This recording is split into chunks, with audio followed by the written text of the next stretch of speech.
What is up, all of you Ugnaughts and Jawas out there, and welcome back to day 2 of our special 3-day podcast episode event in response to the massive May the 4th weekend and week that we had. And that intro was a lot better than our day 1 intro. DJ Foster is back at Rebel Scum Texan. What's up, man?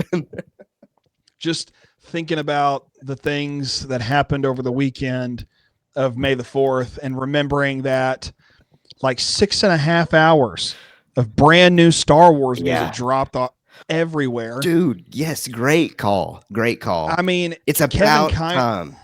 I know. And like Rebels season 3 and 4 and yeah, really Bad Batch. There's some people that have no clue what we're talking about right now. Okay, well then let me preface this. For so long, okay, fans like me and like Caleb have been waiting for Star Wars to release seasons 3 and 4 of Rebels soundtrack. And it hadn't, I mean, when did the series end? Like in 2017 or something? I don't even remember. 2018? Question. I mean, it's great 4 question. Seasons. I know it premiered in 2014 or 15. I don't remember. It doesn't matter. I mean, it's been way too long for music to come out for a series like this. And finally, season 3 and 4 drops. It's immaculate. It's so good. And I haven't even finished season 3 yet. I've never listened to season 2018 is when it ended. It's too long. Too long. And here it is. It's out there. Go listen to it. The other half of season 3 of Bad Batch, which we will talk about on tomorrow's podcast, it's all out there. So, and I have to, I feel like it's a great segue into today's topic because Kevin Kiner also did the music for Tales of the Jedi. Yes, Tales of the Empire. Yeah, I think you called it Tales of the Jedi in yesterday's episode too, but we just let it roll. Let it roll. It's just one of those things that like I'm used to TOTJ. I gotta get used to Tote. I'm not used to Tote. And I gotta get there. Okay. Small little. This is so nitpicky. Are you okay with on Disney Plus both of these being in 2 different locations, or would you have rather them done Tales of, and then season 1 was Tales of the Jedi, season 2 Tales of the Empire? Because right now you got to go to 2 different places on Disney Plus. Yeah, it does make the navigation a little awkward. Okay, but I felt the same way about the Disney Gallery stuff. Like the only thing that's Disney Gallery is Mando for some reason, and why isn't that just this insanely long series of like, here's Star Wars, here's Marvel, here's Star Wars? I don't know why they didn't just do that. And so I don't know. Disney's doing their own thing. Bob Iger's back in. The other Bob's out, so he's fixing things, I guess. Yeah, but it does bother me just a little. But I mean, I guess it's good that it is separate though. On one hand, sure, because I won't know the difference apparently from Tales of the Jedi or Tales of the Empire. So whatever. All right, man. Well, are you ready to get into each of these episodes? Boy, am I. Yeah, let's do it. First of all, I love the format of these stories. Tales of the Jedi, I think it's out there. It's public, but I'll say this as a reminder. When Tales of the Jedi came out, I don't even remember what year it was. I want to say maybe 2022. 2 years ago. Yeah, 2022. It was my favorite Star Wars story they did the entire year. So it's a format that I thoroughly love and thoroughly enjoy. So we're going to have some fun as we talk about Tales of the Empire. So what we'll do is I'll give a rundown of basically the main things that happen in the episode. Then we'll move on to the next episode. We got 6 episodes, 3 of them focused on Morgan Elsbeth, 3 of them focused on Barriss Offee. All right, episode 1, the title, The Path of Fear. Dathomir is under attack by a massive separatist droid army. Grievous is there killing witches and fights Morgan's mother and kills her before she officially passed away. She tells Morgan to run. Grievous is creepy in these moments as he is laughing and saying run. And that really got me. Morgan passes out after fighting a droid, and she is found by the Mountain Clan. The Mountain Clan breaks the Night Sister magic from Morgan. She is shown all her people have been wiped out. She is offered to join the Mountain Clan, but she declines. Morgan and a witch named Nali go out on a hunt, but spot more separatists flying in, and she convinces the witch to seek revenge due to fear. The clan leader is not interested in joining that idea, though. Morgan takes a group of 3 to train in preparation of a fight. A droid ship arrives at the mountain. The clan leader shows up and destroys all the droids with her power. Nolly passes away from the attack, the daughter of the clan leader, and the leader pities Morgan because her path is set and she can see what is to come. Great stuff in that first episode. Grievous was really the big takeaway for me. That was my favorite part. What did you think of episode 1 of Tales of the Empire, DJ? I love whenever these stories in Dooku's and Tales of the Jedi was also very similar. It sets you up to know that the character is going to fall away in some way or another. And I love that this character has to go through the valley before she can come back to the mountain, if you will, of her character arc. And I think it's great. Grievous, obviously a huge takeaway. It's nice to see them using the 3D animated version of him from that one still shot in season 7 of Clone Wars. But for me, I'm currently on a little quest to try to pinpoint the exact moment in the Star Wars timeline where all these stories are. And I think I have it pinpointed. This one's pretty easy, though, because it's not difficult to track that down because we know what's happening in context if you've seen Clone Wars with Tales of the Empire. And for those that haven't, you can watch season 4, episode 19, and then watch Tales of the Empire episode 1 and get everything you need. It's great. So just wanted to throw that in there. And this is great because it's taking place right in the middle of Asajj Ventress's Ventress, her character story in Clone Wars. It's fun. It's exciting. And going back to yesterday's episode, these mountain clan witches could be very similar to the blue dressed witch looking people from Acolyte. Yeah, good point. Great point. So, we're just seeing that there's different, like you said, I think in yesterday's pod, denominational kind of principles that these witches are not sharing, but have differences on. Yeah. Yeah.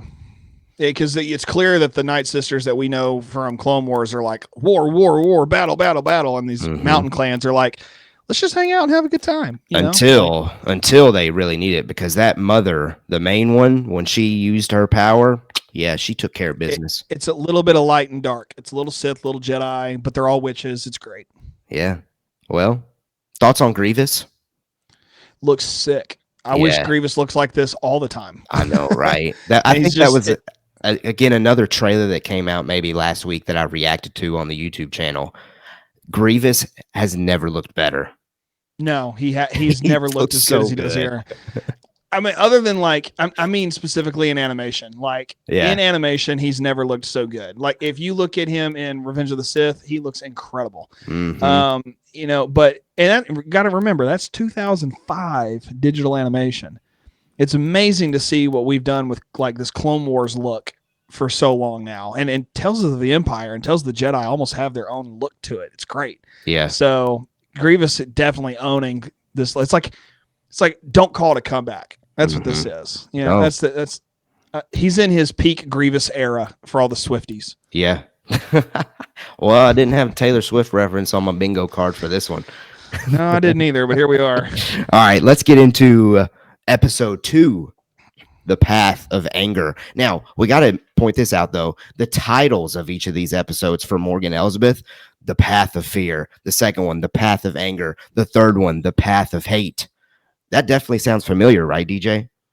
I think I heard a little green guy say that once. Yeah, little green guy. Yeah, you know what? Little green guy. Do me a favor. I need to let my dog out of this room, but you elaborate on the little green guy saying those things.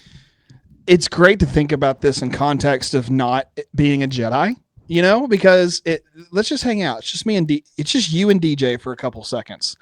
But let's just appreciate the fact that it's so cool to think about how the fear leads to anger, anger leads to hate leads to suffering mentality not being applied to a Jedi or a Sith. It's awesome. It's so much fun. And how that plays into the rest of Morgan Elsbeth's story as we know how it ends in Ahsoka.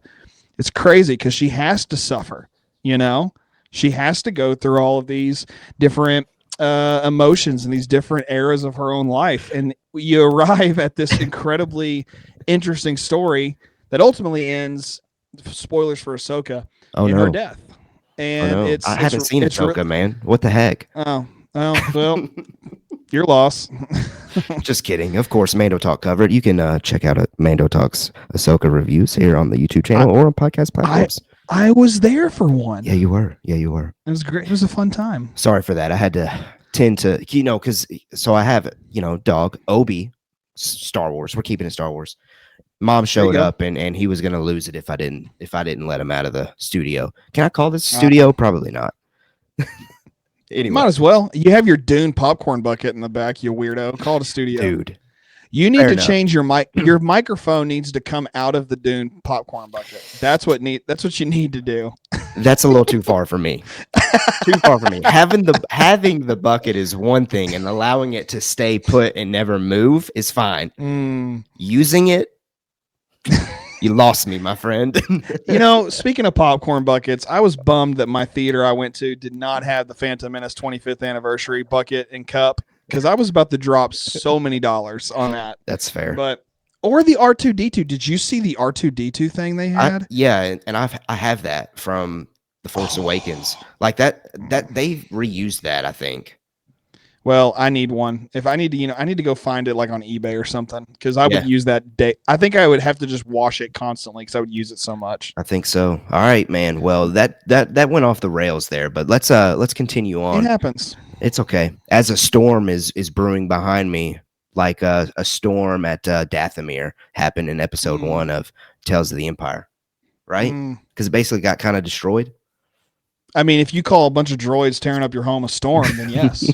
There you go. Yeah. All right. Yeah. We've lost some people at this point. Come back. It's okay. Come back. All right. Episode 2. Let's read this. The Path of Anger. On Coruscant, Morgan is now the magistrate of Corvus and presenting to the Empire a ship she has designed. This ship is the ship Thrawn eventually uses and builds on Lothal and Rebels. Imperials leave the meeting uninterested but are interested in taking over Corvus. Paleon, that's a familiar name if you've been paying attention to the Mandoverse, and also if you have read Legends, Heir to the Empire, arrives and says his superior, Thrawn, sends him to these types of meetings to search for people with a particular vision. He asks why she is willing to offer all her skills to the Empire, and she responds by saying for the glory of the Empire, in which Paleon then walks away. Clearly, that's not the answer they were looking for. Morgan makes it back to Corvus, where the place looks a lot better than when we saw it in The Mandalorian. The villagers are not happy with the results or lack thereof that Morgan is bringing, and they begin to turn on her. Suddenly at night, Rook arrives and fights Morgan. That's the alien-looking thing that you saw in Rebels, but again, if you're a Legends, Heir to the Empire reader like myself, from there as well. The villagers see this and decide not to step in. Clearly, they want Morgan to die here. Morgan takes the upper hand, and it's revealed that Paleon is there. Rook was simply a test of Morgan's abilities. Thrawn then arrives. He shares his opinions on the Empire, basically how it's a perfect setup, but it has its weaknesses due to small-minded people. Thrawn asks her again why she seeks Imperial favor since she lied the first time. She says revenge. After her answer, Thrawn accepts her into the Empire. He offers his fleet to help get her work started. Thrawn gave her a shot to seek revenge when no one else would. That's why she is so loyal to his every command and wish when we later see these two in the Ahsoka series. I loved this episode. Obviously, seeing Thrawn is something that excites your boy. If you're a longtime listener of Mando Talk, you know you could probably classify me as a Thrawn simp. That's fine. You can label me as that. It's okay. Love this. You should say Thrawn fanboy. Thrawn might be a little. That might be a little less weird. Okay. See, I don't know. Is simp weird? Is simp weird? It would. Simp to me is in the same category as using the Dune popcorn bucket. Okay. So weird. Okay. Yeah. Fair. Then I retract that statement. I hope that somebody's laughing. I'm a Thrawn fanboy. Paleon being there was great. The connection to Rebels was great. I'm forgetting. For some reason, I'm blanking on what that project was called. Oh, I don't know. Okay. Rebels is not one I've rewatched enough. Rebels is my favorite. You know that. I do know that, but honestly, I don't think it. I mean, it matters a little bit. It doesn't matter too much. It's the 3-winged TIE fighter. Yeah. I know it's not called this. I call it a tri-fighter. It's a TIE Defender. Was it called TIE the Defender program? Maybe. I don't remember. I know that Thrawn and Grand Governor Admiral Price. Thrawn's TIE Defender program. There you go, right there. There Real you go. original. You got it. You made it. All right, what'd you think of the episode? Love the episode. I love that we're getting notes of like, how did we get from point A to point B? Obviously she makes it off of Dathomir, works her way up somehow into the ranks to become a magistrate, which that's honestly, it's kind of neat to think about. And I was trying to remember where we first heard magistrate, and I'm thinking about Grief Karga in Mando, and it's great that we're getting similar government type usage words in different places. I believe they used that title in that Jedi episode in season 2 of The Mandalorian first. Do they? Yeah, I think they call her Magistrate Elizabeth or Morgan. One of those. I don't remember that, but that's great. I mean, it's nice to know that it's being used, and it's still connective across mediums and things like that. So it's fun to watch her character grow. It's fun to see that these little notes of things that were happening in Rebels are happening, in this story, and that they help connect, to Ahsoka even. And it's just fun watching that. I think that's why I appreciate the Morgan Elsbeth story so much, because we're getting, all of the connective tissue, which I realize is what Tales of the Jedi and Tales of the Empire is all about. It's connecting dots and plucking certain story threads and saying, well, where does this go? Yeah. And I love that. And it's nice with the Legends / canon ties in with Rook and Thrawn, of course. And let's just talk about how good Thrawn looks. I mean, he looks great. Sounds great. Lars Mikkelsen, phenom. Yes. I think that this is how Thrawn should always look. Animated. I mean, in general. Just in general. Fit. Yeah. Just this particular version of Thrawn. Now, I don't dislike Lars Mikkelsen portraying him. I think he's the perfect person to play Thrawn. But what I'm saying, but I just love, like, if they can make an adjustment to hit him in Ahsoka season 2 when it finally comes out, make him look more like this, and I actually have it playing on my other screen. So I think that this iteration of Thrawn is the best iteration visually of Thrawn to date. Fair. He looks so characteristically perfect, and then the way he comes out of the shadow, I love that he's not wearing his white uniform yet. It's just he's not to that position yet. Everything about the character is like, that's straight from a novel. That's perfect. You know? No, I agree. It's definitely more of the Legends look that you would expect him to have. Yes. That's one of those things that as far as live action goes, I had to take it's not Lars Mikkelsen, you're losing out on that voice. But if it is Lars Mikkelsen, the visual might not be the best, but I'll still take it. They probably didn't want to go through the mess with, and I know this is not about Tales of the Empire. Right. But they probably didn't want to go through the mess of like Darth Maul, where you've got Peter Serafinowicz and Sam Witwer voicing Darth Maul and Phantom Menace and Clone Wars respectively, and then Ray Park being the physical manifestation of Darth Maul in Solo and Phantom Menace, and then that one sequence in Clone Wars. So they probably don't want to go through the ridiculousness that was just to make Thrawn happen, because I realize Thrawn's a big character, but I'm okay with Lars, but like I said, that's more Ahsoka. Back to Tales of the Empire. Love this. It looks perfect. I just love the gray uniform with contrasted against the blue skin. It's different. It's, unfortunately, I hate to say this, it's less Smurfy. So, but it's great. And I love everything about this. The revenge aspect, fantastic. Agreed. All right. Episode 3, The Path of Hate. The New Republic arrives after the fall of the Empire, where no one is aware of this on Corvus. They seek to speak with Morgan. The New Republic is there to get Morgan. I lost my spot. to step down so the planet may be under New Republic control. Morgan orders her troops to kill the New Republic soldiers. As the ambassador is getting away, they destroy the Republic ship's engines and begin burning down trees around the village. The ambassador passes away but gives a beacon to the villager who drops it. And again, this is something that you may have missed if you didn't have the subtitles on. I did have the subtitles on. Bo-Katan is the one who answers the call. I found that to be very interesting. And we might need to dive more into that. Why is she the one answering the call there as far as reaching out? This is a New Republic ambassador reaching out. Why is Bo-Katan on the other side of it? But I also want to talk about, and this is an easier thing to talk about. I thought it was very cool to see why is Corvus the way Corvus is when we get to the Mandalorian season 2. Well, we know Morgan really just sent her dudes out there to burn everything down once that New Republic ship was destroyed.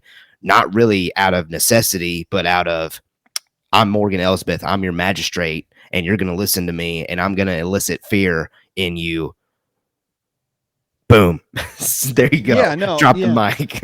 But let's visit the Bo-Katan thing, because I'm still questioning that. Do you have any ideas on that?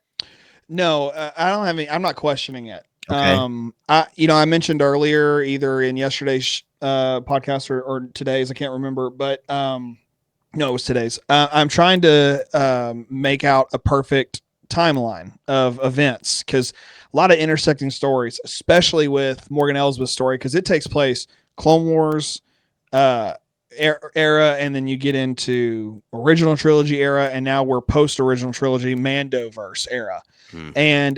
And here's why I think this is where this takes place. Obviously, it's post Return of the Jedi, because New Republic, number one indication there.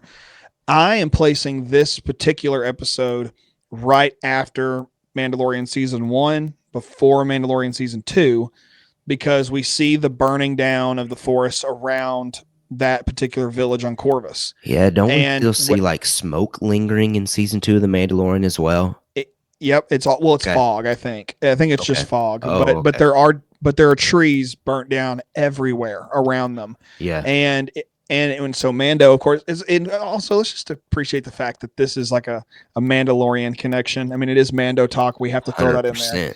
Yeah. So you get this Mandalorian connection here with this particular city. You get familiar characters that were in Mandalorian coming back for this. And so it's just so much fun here. Now, so I say it's right after season 1 of Mando, before season 2 of Mando, because we meet Ahsoka live action in Mandalorian season 2. And this is where we meet her at this village on this planet. So It makes sense that that's where that takes place in the timeline. Going to the Bo-Katan thing, if you kind of look at it and get to that particular part in the episode where the beacon goes out, it's just a general distress beacon. It's not like a call the Republic. It's just send out a distress beacon. I see. And so Bo-Katan happens to pick up on it, and or happens, it's the Force doing Force things. So, which we all know that the Force in Star Wars is just the story. But when you think about how that's all being tied together, it's great because Bo-Katan gets it. And she's like, hey, Ahsoka, I know you're out there doing some things, but do you mind going over here and checking this out? Because I'm a Mandalorian princess or queen, or I have no idea what Bo-Katan actually is. Lady Bo-Katan. I'm doing Lady Bo-Katan things. I can't do it. Will you go take care of it? Sure. And so she goes over and does her thing, and that's where we see her in Mando too. So I think that's what's happening here. Well, but Ahsoka's aware of the Thrawn connection. So Ahsoka's already on the trail of trying to find Ezra at that point. Yeah, and it's important to note that this is post Rebels epilogue. Sure. Yeah. Which we saw in Ahsoka. Which no, that's not right. It's pre. No, yeah, it's pre. Yeah. Sorry, man. Ahsoka's timeline kind of messes with me a little bit. Because the Rebels epilogue is in episode 1 of Ahsoka after Sabine commits to going with Ahsoka on the trip. Episode 2 of Ahsoka. Is it episode 2? Okay. Yes, it is, because at the end of episode 1 is when Sabine gets stabbed. Yeah. Yeah. Yeah, but regardless of that, Hmm. it's still taking place where Ahsoka, as you said, is on the Thrawn trail, trying to figure out how to get to Ezra. Realizes Morgan Elsbeth is the connection somehow. How the connection throws in there, we don't know. I imagine we'll never know because we just with this series we've bookended Morgan Elsbeth's story. Hmm. I don't expect to see any more Morgan Elsbeth moving forward. I would imagine it has to do with somehow. Was Bo-Katan at Lothal during that final battle in Rebels? I think she was No, because I think Sabine was she not? I know no, I Sabine don't think was. so. Well, yeah, but I Hmm. don't. I think it was just that No, you're last few right. episodes. Bo-Katan wasn't. They were just trying to get the family, I the would rebels imagine though family, back together. records indicate though that the New Republic knows now. Okay, Morgan Elsbeth is the one that introduced this TIE Defender program to Thrawn. There's the connection between those two. Bo-Katan, Ahsoka. Oh, you're calling about Morgan Elsbeth? Okay, Ahsoka. There's your indication to maybe go after Morgan Elsbeth because she's connected to Yeah, Thrawn, and you know that Thrawn is with Ezra. because the distress beacon came from Corvus. That's where they are. Bada bing, Okay, you got it. I think all right. that's it. A Man, lot of talk back. about a We had to. breakdown there. I We think had we to had to really back. talk through that one. Yeah, but that's okay though because we need if we're gonna really appreciate these stories in full. I think it Yeah. helps to go. Okay, here's where we are. Yeah, agree. All right. Well, that wrapped up Morgan Elsbeth's story, but I definitely agree. I enjoyed it because it gives us background to that character that I now am going to think about every time I watch The Mandalorian, every time I watch Ahsoka. And I think really we don't necessarily need much more of that character because you use the phrase bookends it. I think that's right. Yeah, 100%. Great 3 episodes. I was locked in. I did stop here to go do a family thing though on Star Wars Day, but it was a good stopping point because obviously the second story doesn't connect. But I really enjoyed the first 3 episodes for Morgan Elsbeth. All right.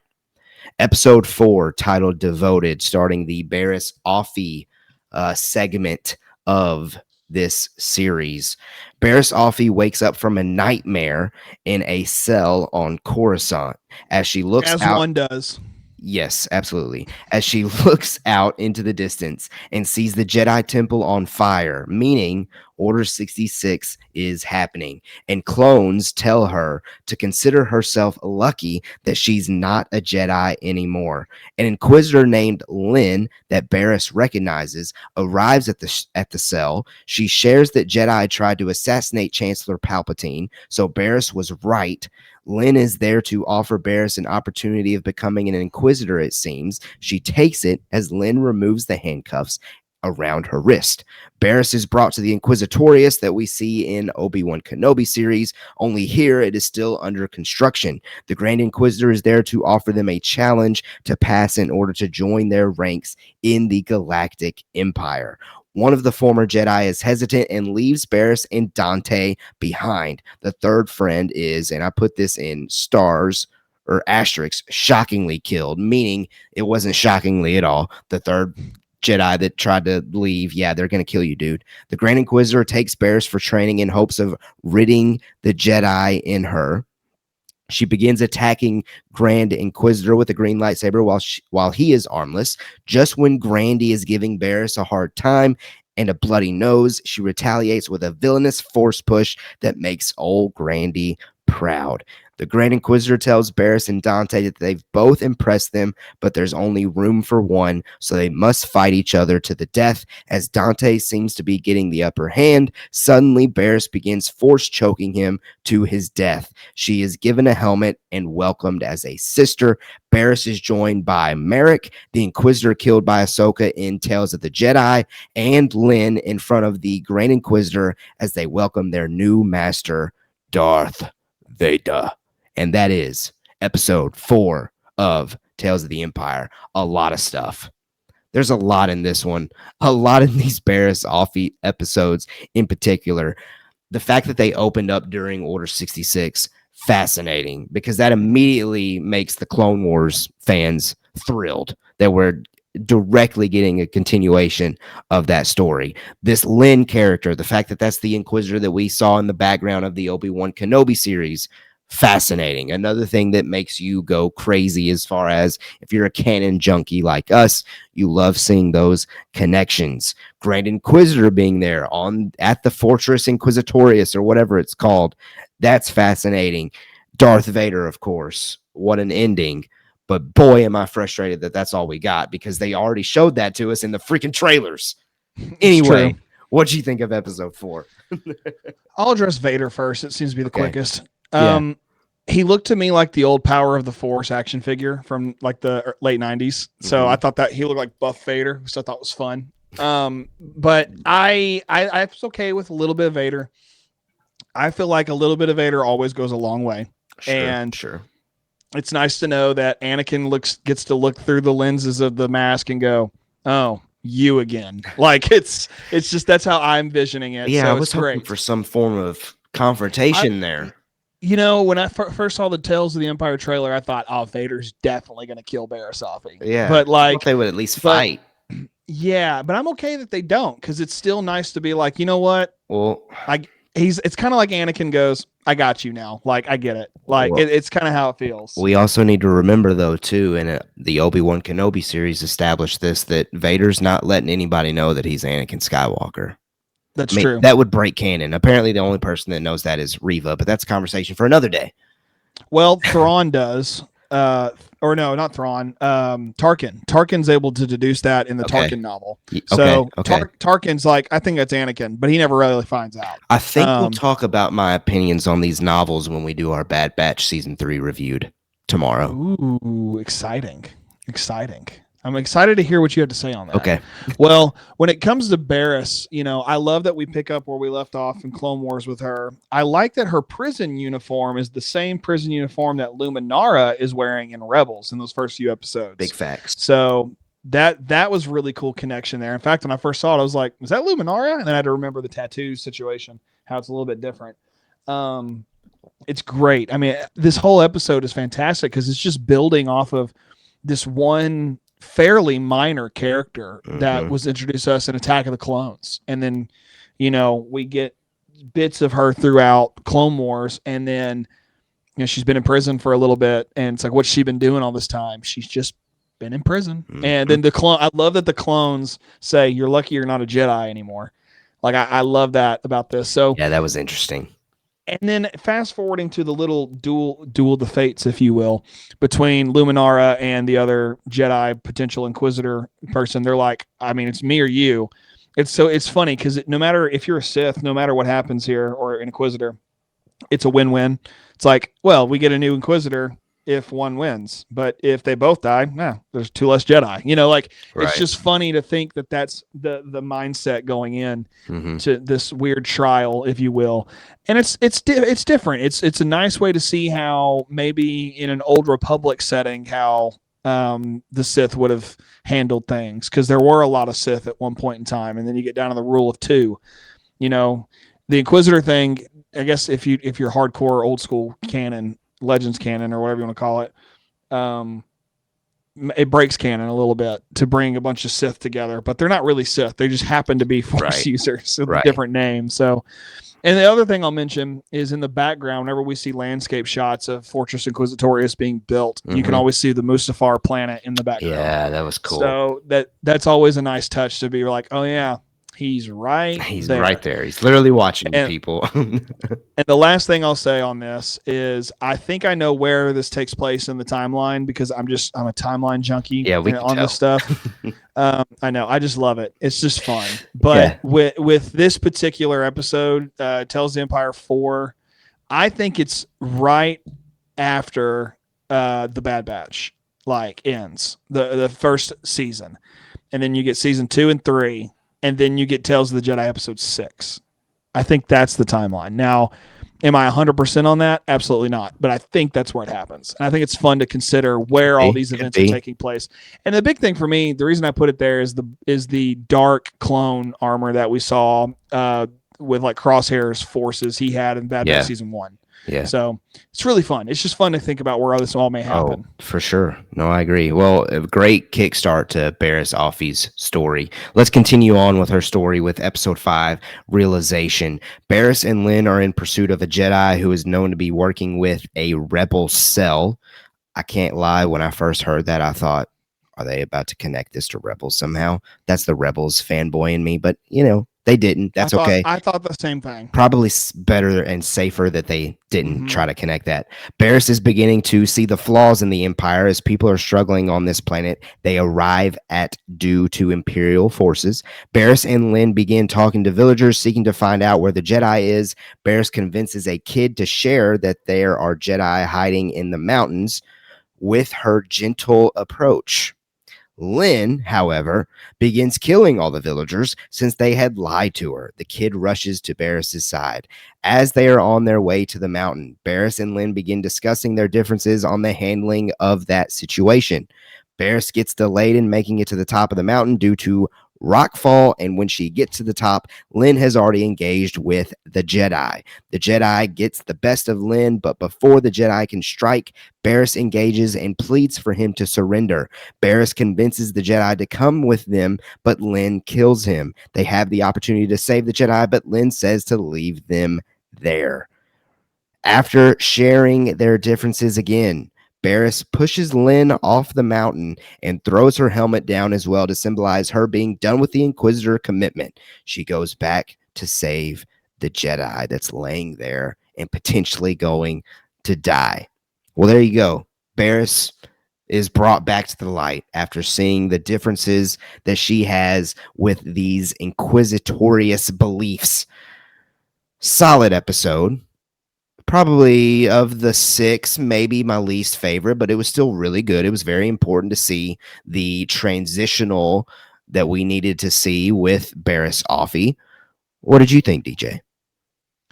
I did enjoy the lightsaber fight for sure in this because it's through the clouds, and it's always cool to see that visual of say clouds, dust, and whatnot. It's always cool to see that visual. There was a part of me that really wanted this Jedi to be Mace Windu for some reason. Like, I thought, what would be a cool way to like really show what's going on with the Inquisitors and how hardcore they are about this, and then to say, hey, Mace Windu not only survived that fall out of that window, but he also made it to this planet. And if he still has no hand, because he did lose a hand, it'd be like, there's no way he wins this fight. It's just, so I was hoping for something like that. Just yet again another Jedi that survived Order 66 somehow. Yeah, I mean, it's just I would have preferred a known Jedi than some random Jedi. Yeah. And it's okay that it's a random Jedi. Visuals still look great. The point still gets put across, but it shows more what we need here is, of course, the important thing is Barris' story and how she goes from, all right, I'm a part of this, to, well, hold on a minute, I don't want to be a part of this. Right. And it's nice to see that the wheels of time are kind of moving in a certain way for her, and it's just so, I don't know, man. It just makes me appreciate that Ahsoka on trial arc in Clone Wars season 5. You know? I've got an itch to go back and rewatch that now that I've seen this, but that's something I haven't gotten to yet. But I will. Oh yeah, same. I plan on going that way very soon. Yeah. All right. Well, let's close this sucker out. Episode 6, The Way Out. This is a big one. On a snowy planet, a couple with a baby are seeking the healer as a sloth-looking hairy creature meets them. I was a little thrown off by this thing at first, if I'm being honest. Look like a hedgehog. Yeah. They are seemingly needing to heal their baby. The sloth tells the family to follow it. The healer agrees to see the family. Of course, the healer is Barris, and it's nice to see her being so loving. The boy, Micah, was examined by the Empire as they examined the blood of all the children in their village. Barris shares her story of how the Jedi came to take her. Barris shares her story of how the Jedi came to take her. Barris isn't promising that Micah is a Jedi, but he shows those possibilities and that they are right to run because the Empire will take him. Suddenly, a gust of wind and darkness as Lynn returns to Barris, and Barris dismisses the family to go with her servant. Barris instructs them to take her starship and go to the coordinates and set in the ship Go to the coordinates set in the ship to an old friend that will know what to do. Of course, we'll come back to this question, but the question I put here is the quote unquote old friend, Ahsoka. She also tells them not to come back for her and to pass on what they've learned from her. Lynn begins attacking Barriss as she is standing in the way of getting to the boy. Barriss toys with her and uses the Force to combat Lynn's lightsaber swings. After giving the family a head start, Barriss allows Lynn to pass but warns her not to go into the cave that the family is heading toward. Lynn is confused and blinded by the cave, and it gives the family plenty of time to escape and blast into hyperspace. Lynn begins going crazy, and Barriss begins speaking with her to lay her weapon down. Suddenly, as Lynn is swinging, Barriss is there and is stabbed. Barriss tells Lynn that she forgives her. After internal debate, Lynn lets go of her hate, leaves her Inquisitor saber behind in the cave, and finds her way out with Barriss in her arms. This was a very touching episode, and this probably was my favorite episode of Tales of the Empire because of the implications. Now, obviously, I think we can agree that the story of Barriss allowing this family with a young boy, very moving, very important to allow them to go by, take her stuff, get to a safe spot. That's what a Jedi would do. More so important that we need to discuss is the old friend Ahsoka? I think the simple answer is yes. That would be really cool. But do you think it's somebody else? I don't know who else it could be. Okay. Because agreed. Look, if you just look at Barriss Offee's face, the texture, there's wrinkles in her face. She's older. Yeah. And this is also the same Inquisitor we saw first in Obi-Wan Kenobi. This series, this particular episode takes place after Kenobi. Yep. It has to. Because Lynn is still bad and alive, and yes. And in Obi-Wan Kenobi, she stays bad the whole time. So this has to be after Obi-Wan Kenobi. I agree 100%. It has to be that moment after, it's kind of the first few moments after Obi-Wan's over and done with. Because if you think about it, Vader is told, don't worry about Obi-Wan anymore by Sidious. And so he says that, and it's like, okay, well, what's the next best thing you do? We just keep hunting down Jedi leads. We're going to get all these leads to figure out where these Jedi might be. And you hear about someone being called the healer. Mm-hmm. There's not going to be a lot of people out there who are healers, that do what the healer does. So it's nice that Barriss has got that title. And it's so awesome. It's almost like it's a metaphor for her character as she's made this full circle thing where she was hurt, or she felt like she was hurt. And then she really actually was hurt by the Inquisitors and the Jedi, more or less. But she's gone through a healing process in her own life. Very redemptive, a lot of very awesome redemption notes in there. And comes full circle to say, you know what? I think she's prepared to die when she realizes that an Inquisitor is coming for her earlier in the episode. 100%. So she has made that peace within herself, goes into the cave, knows what's going to happen. And when it does, she's like, hey, I'm one with the Force and the Force is with me. That's just, there you go. Yeah. It's such a beautiful Star Wars story. Great story. Yeah. Now I got to ask, do you think Barriss is alive at the end of this? Do you think there could be more stories with her? No, I think that this is where she needs to end. If they decide to do like a Tales of the Jedi season 2, I think it would be nice to revisit Ahsoka and meeting her. But, I think post this moment, she's gone. Okay. But you do think the character is still out there. We just won't necessarily see her again. No. Or you think she's dead? I think Barriss died right here. Okay. Yeah, I think she dies in this story. I think it's one of those things that Filoni left open intentionally because there's probably a very small chance that we ever come back to this. So it's one of those things where however you feel is how this goes, because I think Lynn's final words in the show are, I'm going to get you out of here, or something like that. And then it's just swelling music and they get out and that was it. So definitely open to interpretation, but I think either way, the story's beautiful. Either way. If she survives, it's going to be a nice story to tell in like Ahsoka season 2, you know? Yeah. If she doesn't survive, do Tales of the Jedi season 2, and then find a connective story between hey, Barris, I didn't know you were still alive. Yeah, I kind of was an Inquisitor for a little while, but I'm not now. You Hmm. know, kind of a story. And her and Well, Ahsoka go on like a mission or something. right. It'd Yeah, be nice. because It'd be nice. I mean, by this point, they're both well aware that they're both alive and Mm-hmm. well in this Yeah. episode. So Yeah. they've definitely at least contacted, maybe ran a mission or two together. So who knows? Who knows? Yeah. But overall, Tales of the Empire, while I'm not, I'm not 100% sure if I like it even more, the same, or less than Tales of the Jedi. I just really enjoy this format. I think that the Dooku story in Tales of the Jedi was really powerful. Like, that's going to be hard to beat. But as far as some content to enjoy on Star Wars Day, I don't have any complaints with Tales of the Empire other than the total clickbait that was Darth Vader. I mean, Darth Vader's Darth Vader. At least, like when I think about Darth Vader clickbait, I go back to Rogue One. I'm just glad he wasn't Sure. clickbait in Rogue One. I That's a did good watch Rogue point. One on Star Wars Day also. Dang, man, So you had a busy Star Wars day I then. had a great Star Wars day. That's good. That's It was good. such a fun day. My daughter had Ray buns. It doesn't get much Nice. more fun than that. It No, was so much fun. that's good. It was a good day. Well, overall, pleased with Tales of the Empire then? Absolutely. I mean, very few complaints, if any. I mean, I think that when it's all said and done, anything that connects to the broader story, you know, is always great. I will say that I did think I like what they did with Lynn. I did think that when she showed up, it was going to be Vader, and it's okay that it wasn't because like the silhouette was just enough. Like that looks like Vader, Yeah. but it's okay that it's It's not. okay. And It's yeah, okay. I but still had fun.